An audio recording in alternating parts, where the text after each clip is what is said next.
Prima il problema dell'acqua alta, che negli hotel del centro storico si è trasformato in un boomerang, con disdette delle prenotazioni addirittura fino a Pasqua. Ora, per l'epidemia del coronavirus, le rinunce arrivano dalla Cina e dal continente asiatico, che ha in Venezia una delle sue mete turistiche preferite. Posso confermare che sono arrivate disdette dalla Cina, però ancora in proporzioni minime. Probabilmente ne arriveranno di più in futuro e quindi prepareremo gli alberghi a questa necessità.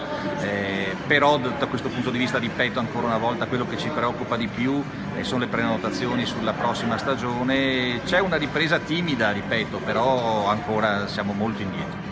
Nel 2017 il turismo cinese comunque ha occupato una fetta minima del mercato, poco più del 3% delle presenze.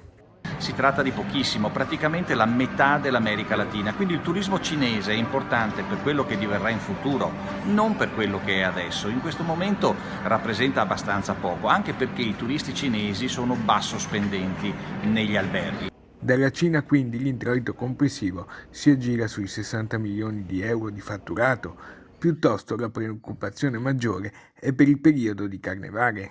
Quello che ci spaventa di più è la diminuzione del turismo italiano, è la diminuzione del turismo americano e soprattutto di quello europeo. Questi tre sono i nostri fondamentali punti di guadagno, i punti di fatturato. Possiamo dire che un 75% circa del fatturato viene da queste nazioni e quindi il fatto che a Carnevale ancora le prenotazioni siano piuttosto basse ci preoccupa parecchio. Per questo stiamo facendo delle azioni di propaganda.